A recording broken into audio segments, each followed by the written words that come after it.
দেশ এবং জাতির স্বার্থে কথা বলবো, আমাদের বক্তব্য করবো। দেশ গড়ার জন্য আমাদের বাংলাদেশ, দেশকে আমরা ভালোবাসি, দেশকে আমরা পিছনে নিতে চাই না, সামনে নিতে চাই। সেই সেন্টিমেন্ট থেকে আমরা কাজ করার জন্য, ভূমিকা পালনের জন্য প্রস্তুত আছি ইতিবাচক। কিন্তু যদি এই ধরনের সহিংসতা অব্যাহত থাকে তাহলে অবশ্যই দেশ আবার পিছনের দিকে যাবে। আমরা কোনো অপশক্তির হাতে, যারা ষড়যন্ত্র করে দেশকে অস্থিতির সৃষ্টি করে গণতন্ত্রের অভিযাত্রাকে ধ্বংস করার পায়তারা করবে, সে জায়গায় আমরা আপোষহীন থাকব।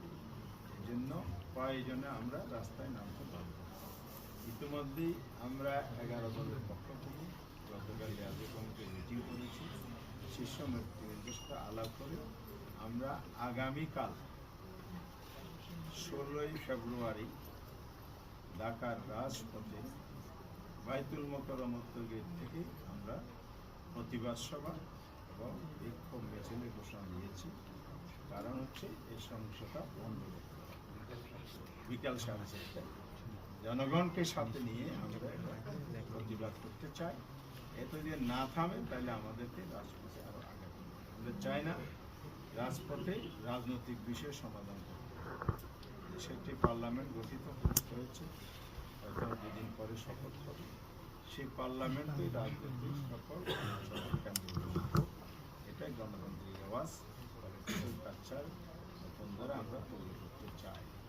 যারা অধিক সংখ্যক আসনে বিজয়ী হয়ে সেই পথে না হেঁটে অসুস্থ পথে যেতে চান, জনগণ সেটা মেনে নেবে না। জনগণকে সাথে নিয়ে আমাদের বুঝতে দেবে বিশ্বাস। আরেকটা বিষয় হলো সংস্কার। খানা বুক হয়েছে, এখানে অবাক হওয়ার মতো বিষয়, বিভিন্ন আসনে আপনার দানিশীষ প্রার্থী বা তাদের জোটের প্রার্থী যা ভোট পেয়েছে, না ভোট করেছে সেই।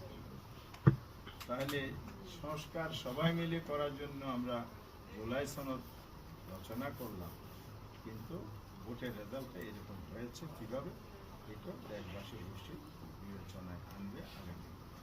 তবে আমরা এই জায়গায় স্পষ্ট করতে চাই, অনেক রক্তের বিনিময়ে জুলাই সনদ তৈরি হয়েছে, অনেক চেষ্টা, অনেক শ্রম সাধনা, রাষ্ট্রীয় কোষাগারের অর্থ ব্যয়, অনেক মানুষের অনেক সময় স্যাক্রিফাইস করার মধ্যে দিয়ে এটা হয়েছে। সেই জায়গায় যদি নতুন কোনো কিছু ঘটতে যায় তাহলে এটা জনগণ গ্রহণ করবে। প্রফেশনের প্রাপ্ত ভোটের ভিত্তিতে যে আফার হাউজের 100 আসনের সদস্য নির্বাচিত হওয়ার কথা, সেই জায়গাটাও লোকতন্ত্রের প্রশ্নবিদ্ধ করা হচ্ছে।